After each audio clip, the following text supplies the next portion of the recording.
Bien, miren, yo voy a empezar con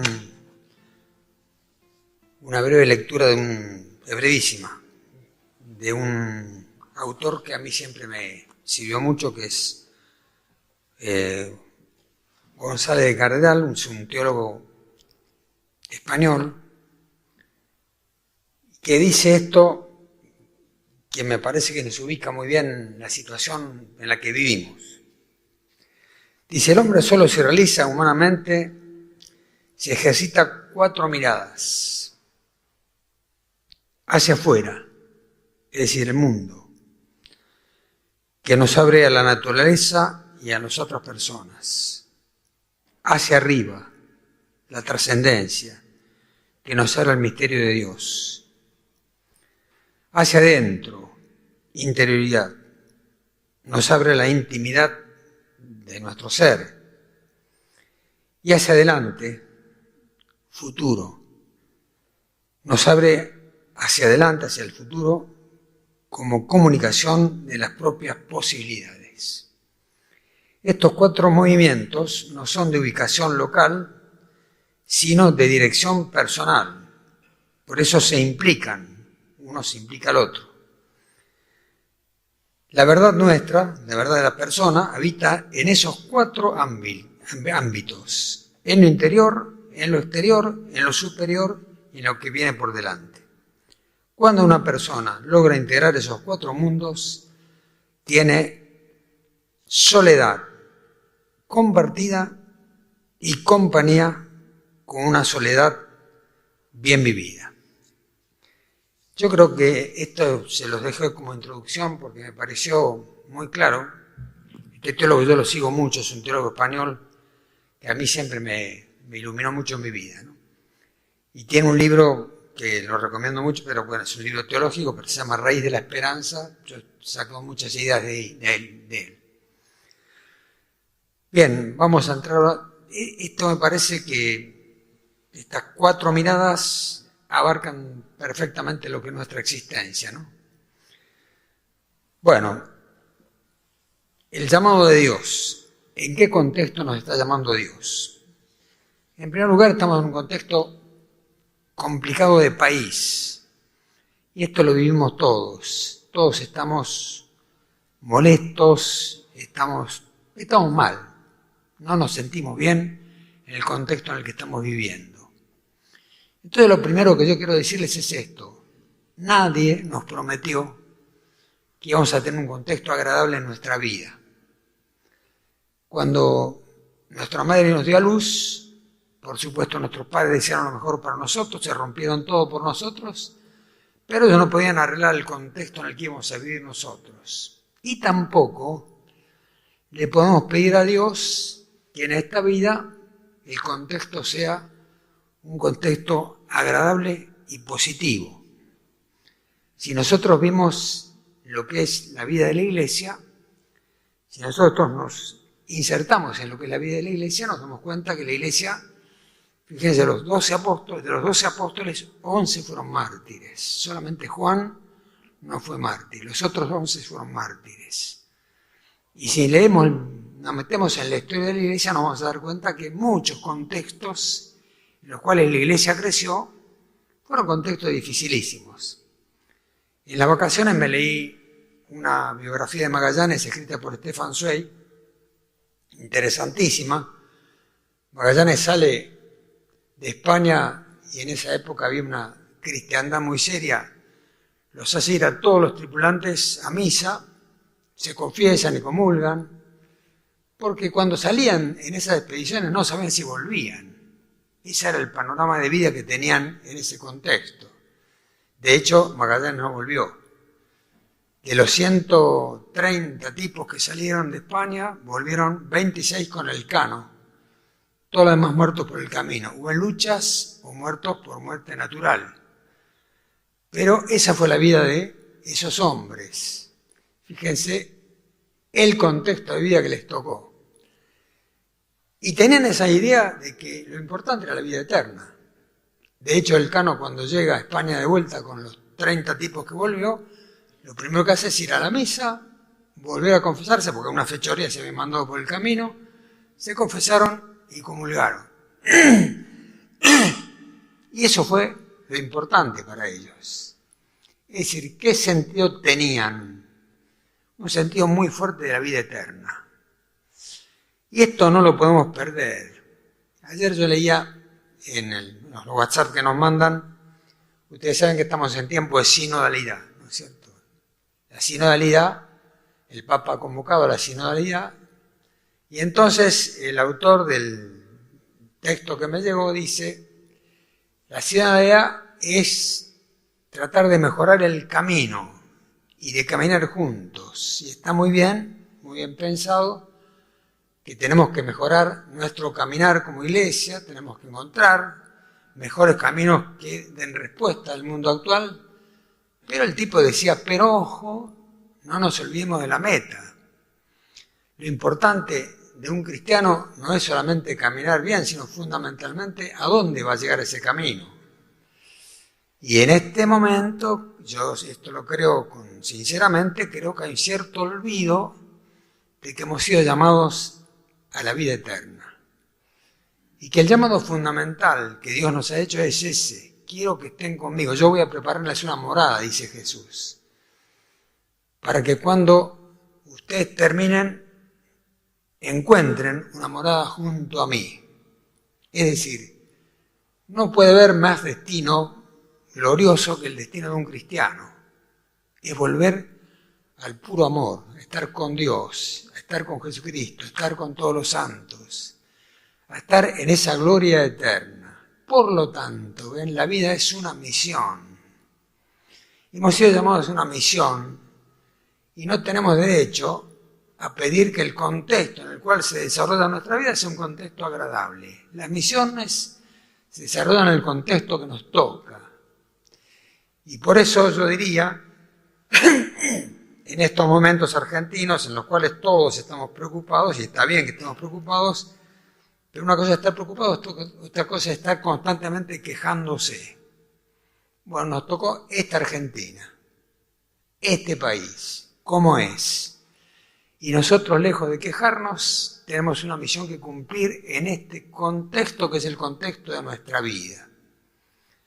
Y ese es el desafío. Y a eso fuimos llamados. Entonces hoy yo lo que voy a extenderme es en el llamado, ¿qué consiste el llamado de Dios en la vida de cada uno de nosotros? ¿A qué nos llama Dios? ¿En qué consiste ese llamado?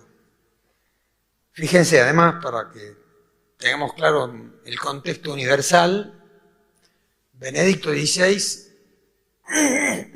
hace un tiempo, cuando era teólogo, o sea, hace mucho tiempo, dijo, filosóficamente lo que está primando y va a primar en un futuro inmediato, es decir, el futuro inmediato de él es el que pasó y el que sigue pasando, es el positivismo, que es un contexto filosófico donde la palabra positivo tiene una importancia enorme lo que el hombre haga y lo que el hombre decida, pero hay un olvido de Dios.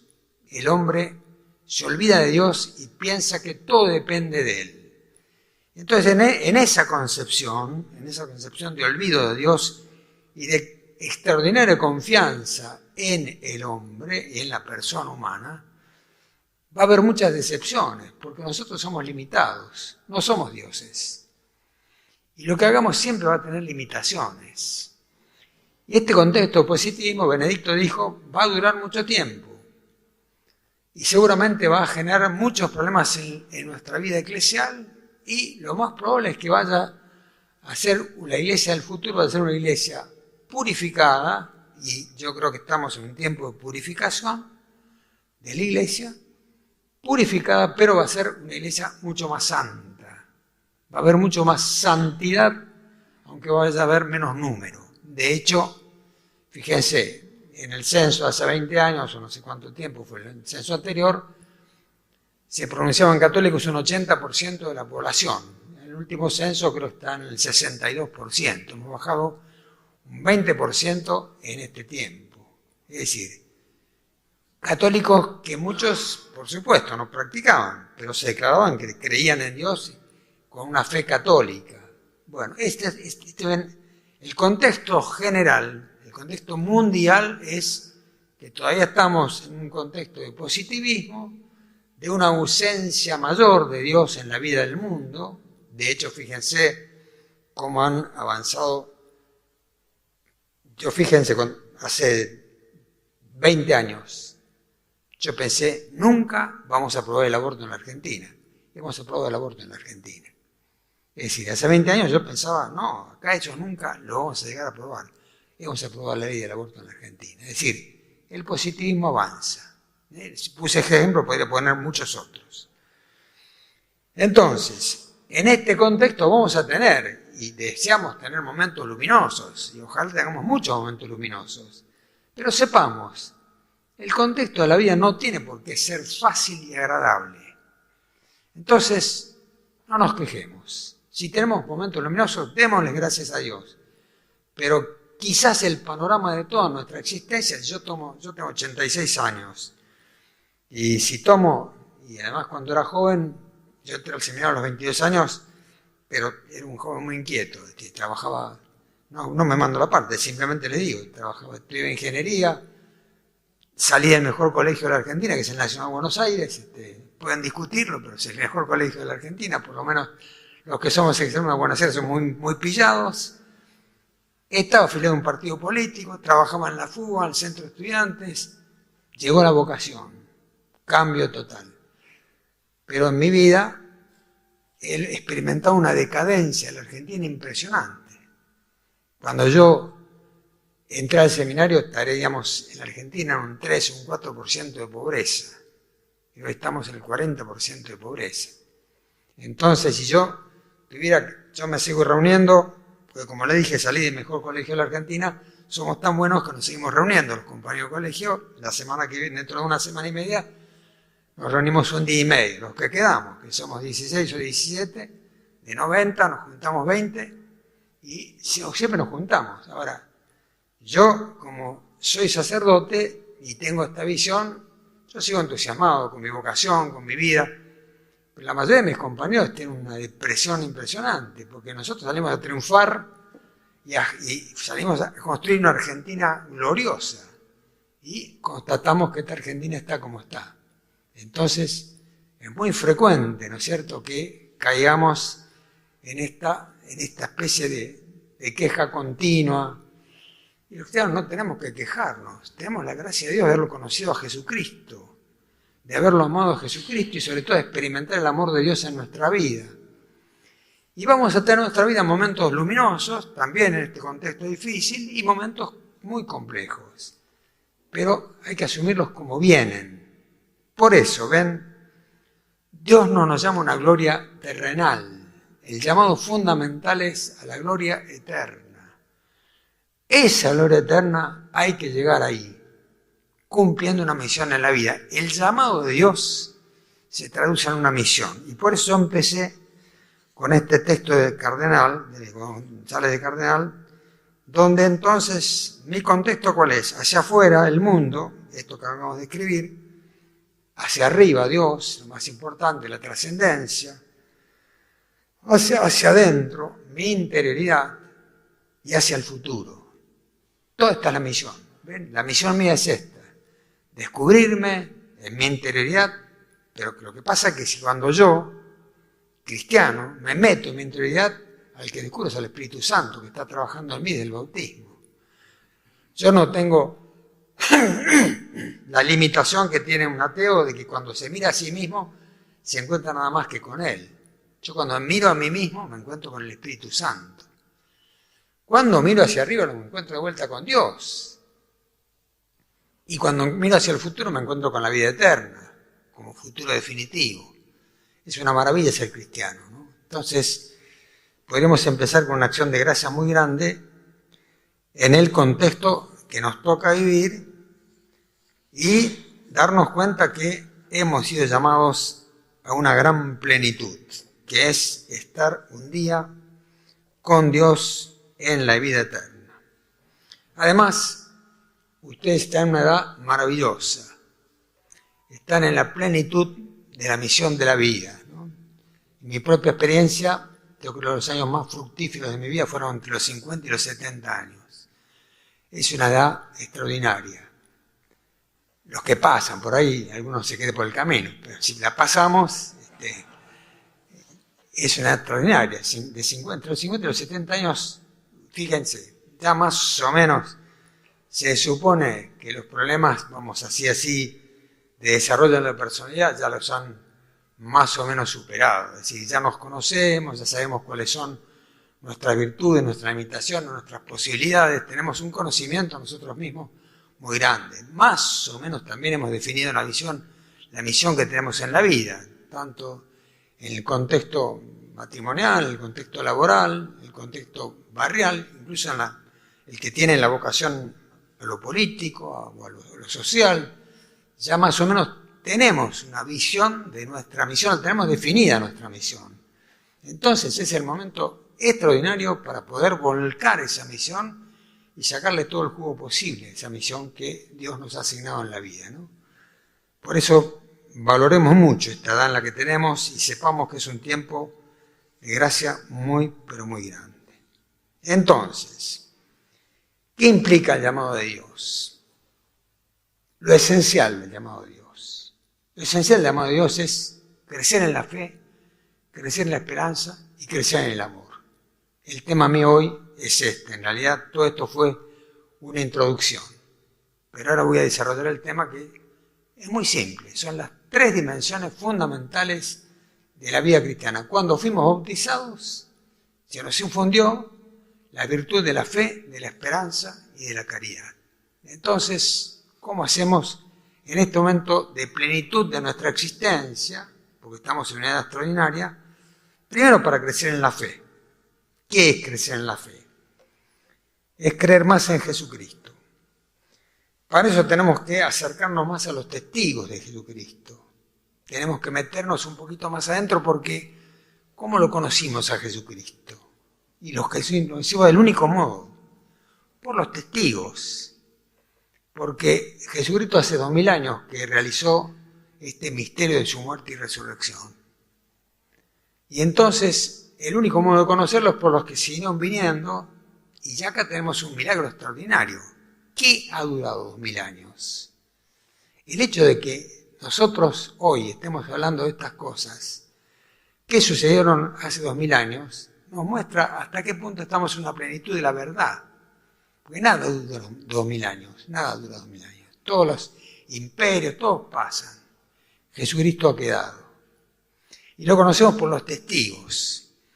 Los testigos han sido o nuestros padres, o nuestros catequistas, o los sacerdotes, o toda la multitud. Yo les digo, una de las cuestiones que suelo hacer alguna vez, varias veces al año, me siento y trato de hacer memoria de todas las personas que fueron testigos de Jesús en mi vida y que me ayudaron a creer, porque fueron fundamentales. Si no hubiera sido por esas personas, yo no conocería a Jesucristo. Entonces, a Jesucristo lo conocemos por los testigos. Esos que nos han dado testimonio nos han permitido que nosotros podamos tener fe. Y esos testigos lo que han querido es transmitirnos una fe para que nosotros nos convirtamos en testigos válidos de Jesucristo. Y este es el objetivo de crecer en la fe. Que así como otros dieron testimonio de Jesús, yo sea un testigo válido de Jesucristo. Y un testigo válido es alguien que tiene una vida coherente, que con su vida dan testimonio de que cree en Jesucristo y que Jesucristo es la raíz, el centro de la propia existencia. Y además alguien que se anima a hablar de Jesucristo. No hace falta, no es que nos convirtamos, tengamos que convertir en testigos de Jehová, ¿no es cierto? Estar hinchándole a la gente. No, pero alguna vez, esto lo decía Pablo VI de una manera admirable, y Pablo VI decía, miren, primero tenemos que dar un testimonio de vida, pero alguna vez tenemos que clarificar ese testimonio con nuestra palabra, y tenemos que hablar de Jesucristo. Y sobre todo en estos contextos donde Jesucristo no aparece por ningún lado. Yo el otro día celebré la misa de 50 años de un amigo mío, que es médico y me decía que había acabado de escuchar a un médico muy importante por televisión dando un testimonio, entonces le pregunté, dio una serie de explicaciones científicas y le pregunté, bueno, ¿y cuando nos morimos? Y cuando nos morimos no pasa nada, dijo el tipo, ¿no? Bueno, nosotros tenemos la gracia de decir cuando nos morimos nos vamos a encontrar con Dios en la eternidad. Y esto hay que decirlo. No podemos ser, digamos así, hombres silenciosos frente a un mundo que cada vez tiene menos fe, como lo había predicho este buen hombre Benedicto, que iba a pasar, ¿no es cierto?, la pérdida de la fe. Les pongo otro ejemplo que es muy valioso. En la Cava hay una mujer que se llama Amalia, y el otro día yo di este testimonio, y bueno, ahora después les cuento. Pero había una mujer que se llama Amalia. El año pasado me llama una hija de Amalia por teléfono, que vive en la Cava, una mujer muy, muy cristiana. Me dice, ¿sabe que Amalia vive? Y dice, ¿lo quiere ver? Bueno, ¿cómo vamos? Y si se quiere venir a mi departamento un lunes, me dice, Amalia está conmigo, es la hija. Bueno, me voy al departamento en el Tigre, un lindo departamento, y estaba Amalia ahí. Y digo, qué bien, Amalia, que está viendo acá. No, padre, yo acá vengo el domingo y duermo acá el domingo, me quedo hasta el lunes, pero mi lugar es la Cava. Pero ya a esta altura de su vida, con los años que tiene Amalia, dice, y padre, ¿cómo me voy a ir de la Cava? Dice, yo, ahí soy la persona, soy la referente de Jesucristo en la Cava. Cuando alguien necesita algo de la iglesia, estoy yo. A veces no están los curas, pero yo estoy siempre. Bueno, esa persona tenía una idea clarísima de lo que significaba ser testigo de Jesucristo. Y la verdad que el departamento de la hija es un lindo departamento, sencillo pero lindísimo. Y Amalia podía pasar sus últimos años, mi edad tiene Amalia, ¿no? 86 años. Podía pasar perfectamente sus últimos años ahí, y resulta que no, se quiere quedar en la Cava, porque ella ahí puede seguir testimoniando a Jesucristo. Bueno, esto lo pongo como ejemplo, porque verdaderamente lo que Dios quiere, entonces, Dios ha querido con todas las personas que puso en nuestro camino como testigos, es convertirnos nosotros en testigos creíbles. Ese es el gran intento de Dios con nosotros, ser testigos creíbles, ¿no? Porque vivimos en conformidad con la fe y porque somos capaces de anunciar esta fe a los demás. Y de esa manera, entonces, nuestra vida se convierte en una vida luminosa. Porque la fe es una gran luz, es una luz interior que nos permite ver donde otros no ven.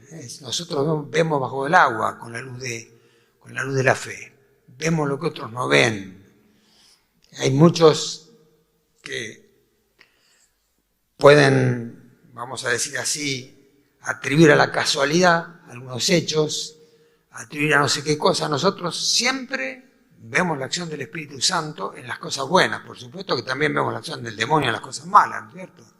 Pero justamente porque tenemos esa luz, podemos distinguir el bien del mal, ver la obra del Espíritu, ver la obra del demonio.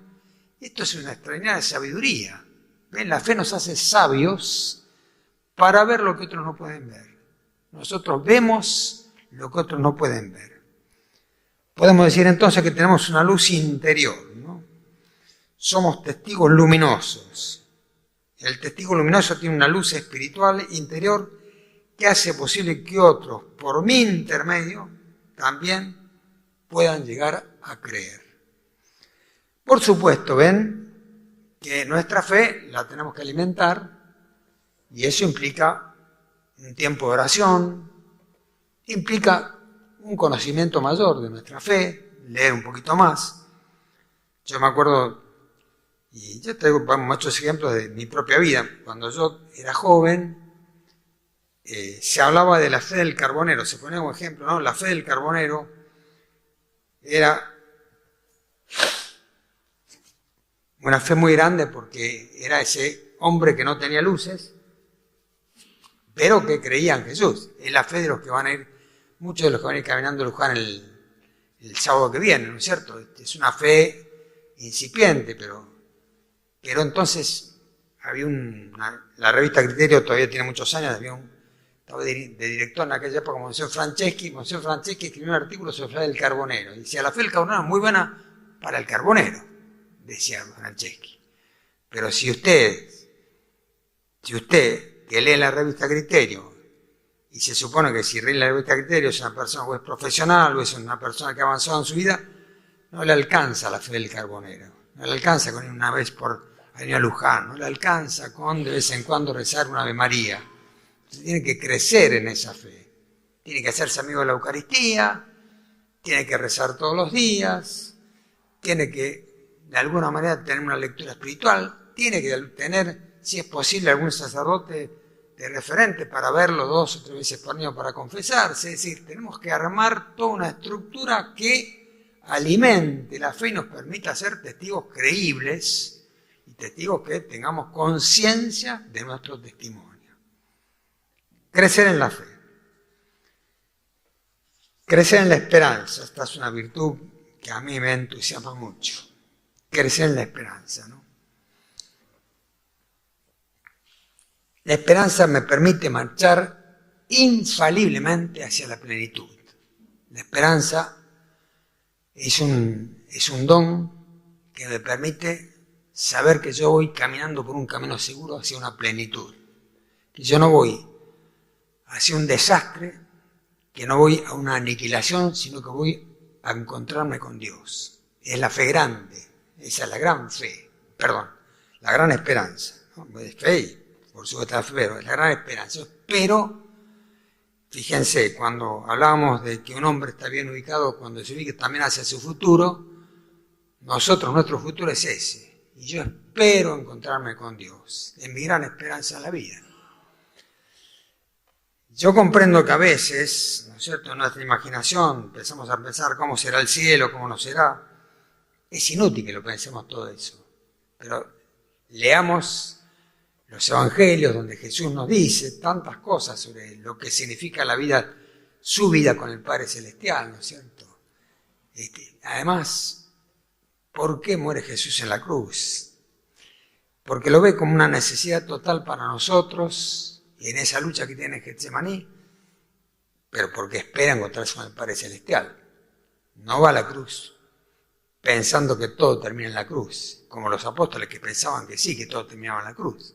Él se ve perfectamente que era lo que el Padre le pedía por nosotros, por el encuentro que iba a tener después definitivamente, y lo que significa la redención de la humanidad, ¿no?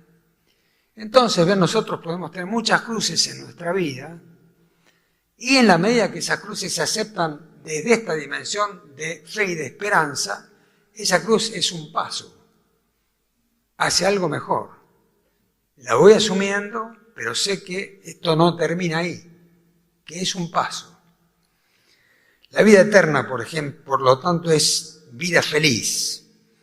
Después podemos tener algunas pequeñas esperanzas, que están muy bien que las tengamos, ¿no es cierto? Hay esperanza, hay momentos, como decíamos, momentos luminosos en la vida y otros momentos no son tan luminosos. Y hay esperanzas chicas que son buenas y que tenemos que también poner en las manos de Dios, ¿no es cierto? Cuando estudiamos, nos queríamos recibir, teníamos esa esperanza. Cuando se casaron, esperaban llevar adelante una familia. Ahora seguimos esperando en nuestra profesión, en nuestra misión empresarial o en donde estemos trabajando, esperamos mejorar.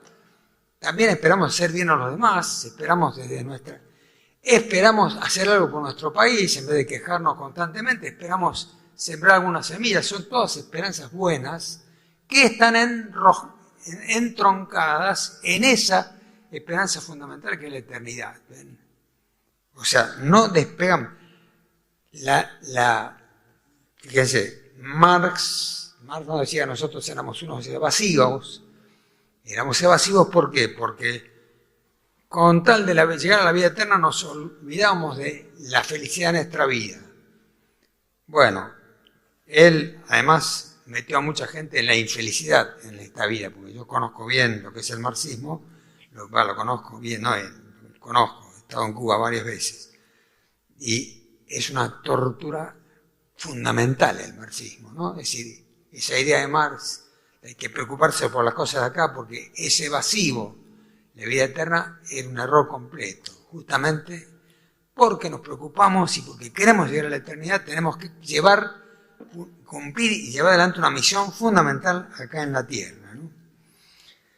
La esperanza es una tendencia muy fuerte hacia otra virtud que es la magnanimidad.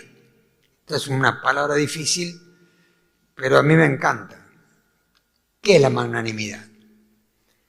Es confiar en que uno puede más de lo que cree poder, ¿no? ¿Por qué? Porque yo cuento con la ayuda de Dios, que me va a dar más fuerzas de lo que yo creo que tengo, y voy a poder hacer más bien del que creo que puedo hacer. La esperanza es una virtud que me vuelve, si yo la ejercito, me vuelve magnánimo. Y yo les digo, ustedes piensen en la vida y se van a dar cuenta que muchas veces han podido hacer más de lo que creían que podían hacer. Que Dios les ha dado fuerzas para más de lo que ustedes creían. Y eso está entroncado con la esperanza.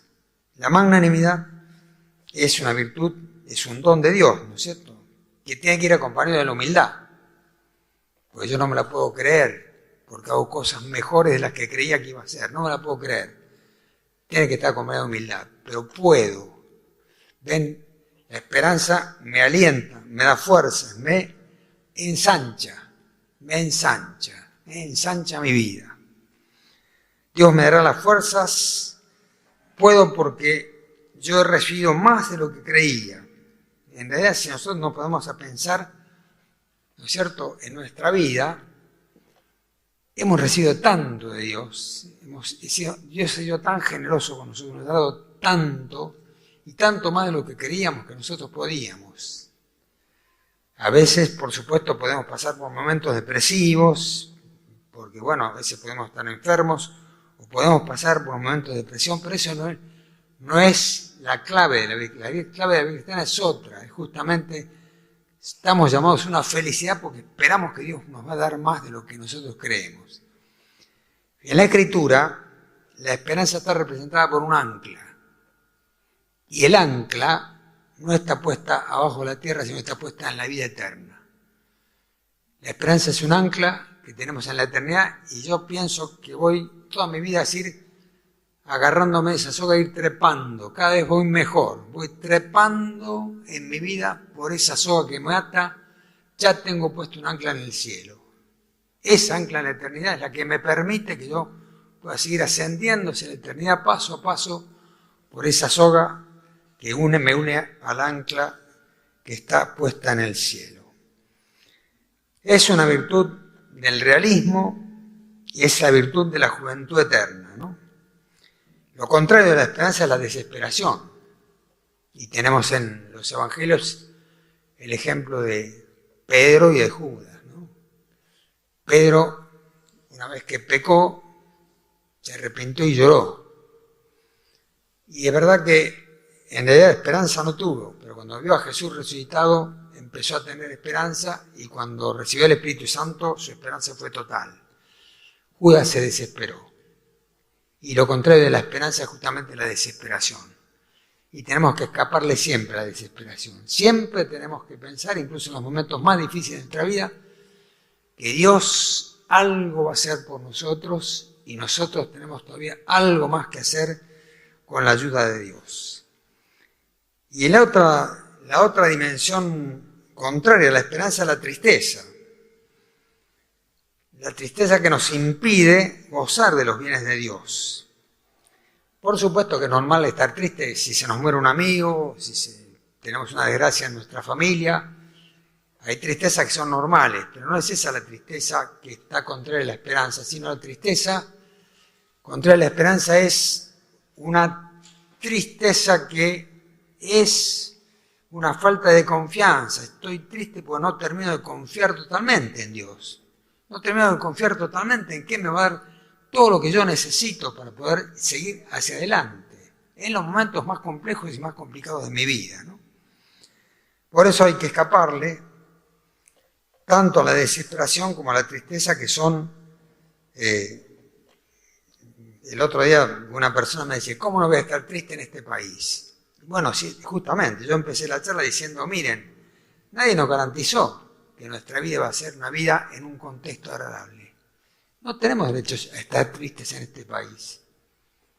Tenemos todo lo contrario, que decir, bueno, si anda mal el país, tenemos que juntar fuerzas donde sea para hacer algo por nuestro país. Lo poco que podamos. Bueno, este es...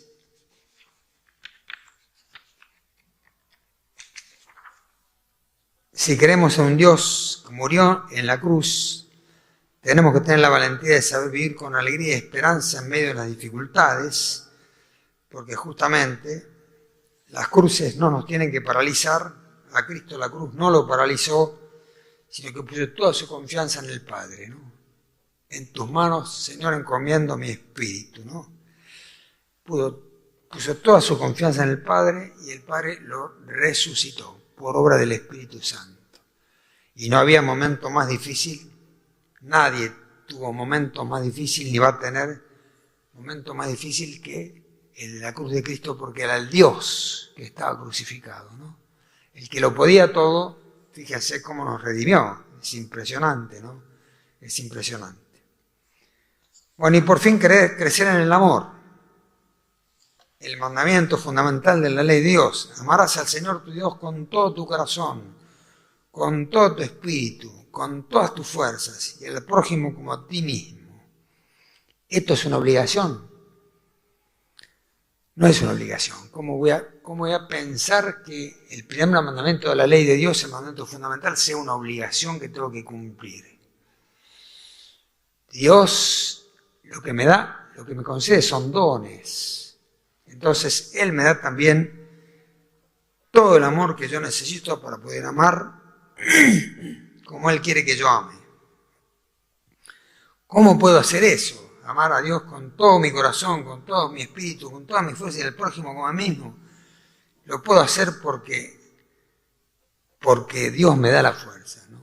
Fíjense, amar, hay un autor muy importante, se me escapa el nombre, que desarrolla mucho el tema de las virtudes y dice que cuando uno le dice a otra persona que ama, te amo, le está diciendo, qué bueno que existas, ¿no? Qué bueno que existas. Eso es amar. Y cuando uno dice a Dios, te amo con todo mi corazón, le estoy diciendo a Dios, qué bueno que existas, qué bueno que vos seas mi Dios.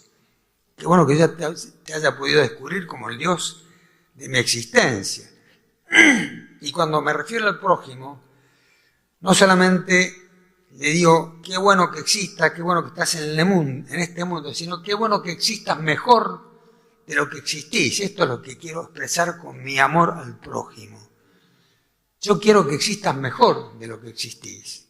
Que no solamente existas como sos, sino que yo con mi amor te quiero hacer mejor de lo que vos sos.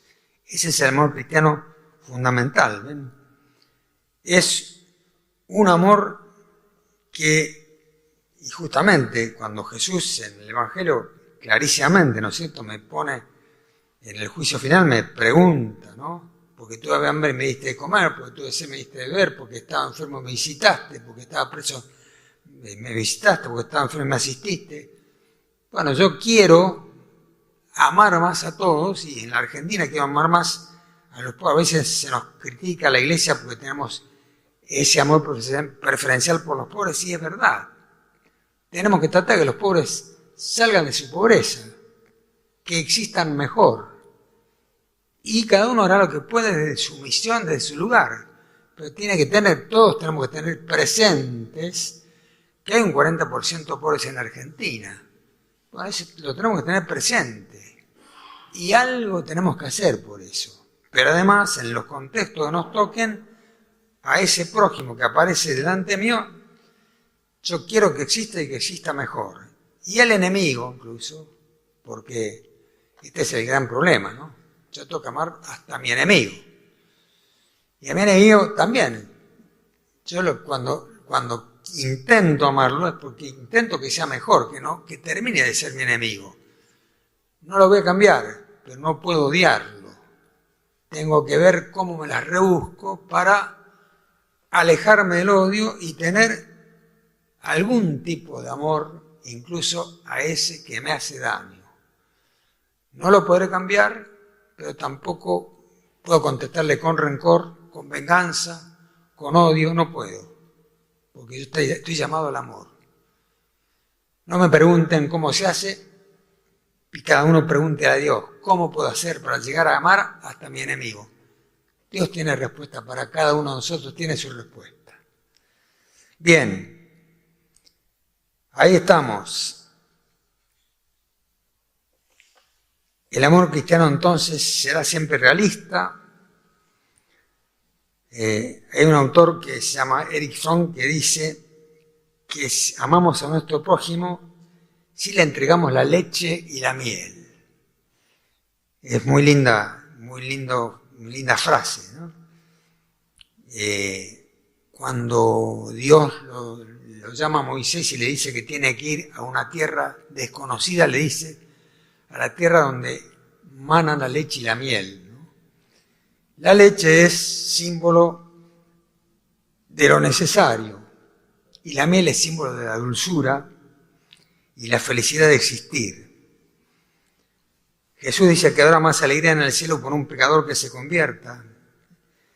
Y la vida de un cristiano es una vida de constante conversión. Por eso decimos qué bueno que exista Dios y qué bueno es agradarle y qué bueno es que yo esté en constante conversión, porque entonces si yo no pienso que tengo que convertirme ya más, no sé si tengo lugar en el cielo. Pero Dios dice, por un pecador que se convierta habrá mucha alegría en el cielo, ¿no es cierto? Y bueno, y yo cuando amo, le tengo que entregar la leche, lo necesario, y la miel, la dulzura. Tengo que ver cómo pongo no solamente lo necesario, sino cómo pongo dulzura en la existencia de los demás, ¿no es cierto? ¿Hasta dónde llega entonces el amor cristiano? Y tiene que llegar hasta el perdón. Y si me preguntan, esto lo tengo muy pensado, ¿por qué los argentinos no andamos bien? Y la raíz de por qué no andamos bien los argentinos es porque nunca hemos llegado a la reconciliación de los argentinos. Hay un condicionamiento espiritual que es un condicionamiento mucho más importante que todos los condicionamientos económicos que tiene nuestro país. Uno puede decir, los argentinos no andamos bien porque no hemos sabido explotar todas las riquezas que tenemos, es una respuesta y vale esa respuesta, pero hay una respuesta anterior. No nos hemos sabido reconciliar, no hemos sabido llegar a dialogar los que pensamos distinto y en los momentos de gran enfrentamiento no hemos sabido perdonarnos, no hemos sabido llegar al perdón, no hemos sabido llegar a la esencia del amor, que es el arrepentimiento y el perdón. No hemos sabido llegar a esa esencia. Y entonces, esa para mí es la causa fundamental del desencuentro nuestro. Este desencuentro nuestro es el que no nos permite llegar a unificarnos, a unarnos, a tener ideales comunes, ¿no? Es decir, esto es la clave. La clave de la Argentina es cómo llegamos a consensuar algunas cuestiones esenciales entre todos los argentinos. Y no llegamos a consensuar porque todavía hay mucho de rencor, hay mucho de odio, hay mucho de enfrentamiento inútil. Y además esto se alimenta, lo hemos alimentado durante mucho tiempo y entonces estamos como estamos, ¿no? Bueno, esto es lo que fundamentalmente yo tenía que decirles. Fíjense, como objetivo de la charla, que ustedes puedan hacer después un examen de conciencia, el crecimiento en estas tres dimensiones de la vida, esenciales y elementales. Les he venido a dar una clase de catecismo, no sé si es el objetivo que ustedes buscaban, pero a mí me pareció que alguna vez es esencial volver a la esencia, justamente alguna vez es importante llegar a volver a la esencia de lo nuestro. Cómo crecemos en la fe, cómo crecemos en la esperanza y cómo crecemos en el amor. Bueno, nos quedamos 5 minutos en silencio. Cada uno puede preguntarse ahora, elegir alguna de estas 3 virtudes para ver cómo está creciendo, y después yo les invito acá a un examen de conciencia más grande en estos días sobre estas 3 virtudes y saquen algunas conclusiones, ¿no? Algunas conclusiones prácticas. En la vida yo creo que el cristiano tiene que ser un tipo práctico, tiene que saber, si me propongo rezar mejor, a ver cuánto puedo rezar por día, no puedo rezar como un monje, entonces tengo que llegar a conclusiones prácticas, ¿no? Entonces, el ideal sería que después de la charla, no ahora, habrán 5 minutos de silencio para que esto decante, pero después ustedes se planteen más ampliamente cómo crecemos en estas 3 dimensiones esenciales de la vida cristiana.